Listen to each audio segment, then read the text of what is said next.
Nesse novo episódio da série sobre a Guerra da Reconquista, nós vamos começar falando sobre a ruína do Califado de Córdoba. Por volta de 978, um homem chamado Abu Amir Muhammad ibn Abdallah ibn Abi Amir al-Mafiri, sim, o nome é enorme, mas também é conhecido como Al-Mansur, que é bem mais fácil, foi nomeado Hajib, que é algo como um primeiro-ministro para o califado e representava o califa Hisham II, que era muito jovem para poder governar sozinho.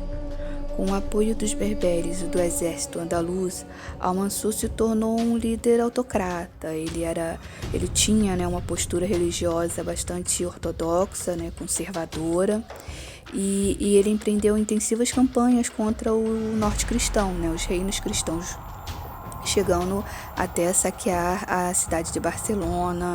Ele destruiu mosteiros como os de Sahagún, de Slonza e o de San Milán de la Cogolla, além de invadir também Santiago de Compostela.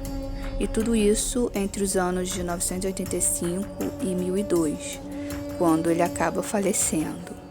Ao norte da península, na região cristã, Sancho III, maior de Pamplona, que governou entre o ano 1000 a 1035, foi capaz de tornar o seu reino, Pamplona, um dos mais importantes representantes da cristandade na península, sobrevivendo às ofensivas de Al-Mansur, além de também absorver algumas regiões, como a de Sobrarbe e Ribagorza, absorvendo elas para o seu território, e garantiu a vassalagem de alguns condes na parte oriental da Espanha.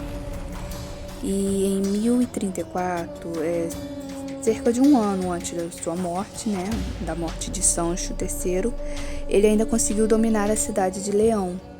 Ele juntou essas conquistas também ao fato de, com seu casamento com a dona Sancha, que era herdeira de Castela, ter possibilitado a ele e ter influência também nos reinos de Castela e de Navarra, por causa da família de sua esposa, E por causa disso também Sancho III passou a se intitular como Rei das Espanhas. De volta a Al-Andalus, Al-Mansur foi sucedido por Abd al-Malik, que era seu filho mais velho, e que, assim como o pai, assumiu um papel de forte defesa do Islã frente aos inimigos, aos cristãos do norte. E apesar de tanto o pai quanto o filho terem mantido o califa, Hisham, de fato fora do cenário político, sem influência política, eles eram tolerados pela corte por causa desses esforços de proteger tanto o Islã quanto os interesses do califado. Mas com o assassinato de Al-Malik por seu próprio irmão, o Sanchuelo, em 1008, que inicialmente foi por causa do cargo, que era desejado por esse irmão mais novo, mas esse Sanchuelo acabou indo longe demais e exigindo inclusive o trono de califa. Isso não agradou muito aos outros membros da corte, pessoas do cenário político, e ele acabou desaparecendo durante uma de suas campanhas contra os cristãos, o que deixou o caminho livre para que o califa de fato, Hisham II, fosse meio que compelido a abdicar em favor de outro, o Muhammad II, ou também chamado de Al-Mahdi, pela nobreza cordovesa. Com a morte de Abd al-Malik, o desaparecimento de Sanchuelo e a abdicação do califa Hisham II, todos em 1009, Al-Andalus vivenciou uma nova fase, que foi chamada de Fitna, em que o califado de Córdoba entrou em declínio, o califado começou a desmoronar. Por volta do ano 1010, Al-Mahdi, ou Muhammad II, também acabaria sendo assassinado e possibilitou o retorno de Hisham II, e além de dar início a uma perseguição interna por traidores por parte do Hisham II. mas o estrago já estava feito. Tanto a figura do califa omíada quanto a sua legitimidade já estavam bastante abalados.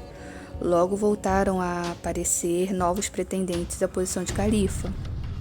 E velhos também começaram a reaparecer, como o primo de Hisham II, Sulaiman ibn al-Hakam, que já havia reivindicado a posição antes e voltava a reivindicar agora nessa época. Essas disputas internas foram bem destrutivas para a estrutura social do califado e resultou no enfraquecimento de Al-Andalus perante os reinos cristãos, que se mantiveram mais unidos graças às alianças matrimoniais e familiares. Com o desmoronamento do Califado de Córdoba em meados do século XI e o crescimento dos reinos cristãos da península, as ofensivas contra Al-Andalus foram se tornando mais e mais intensas e frequentes também, aproveitando um momento de fragilidade do califado muçulmano.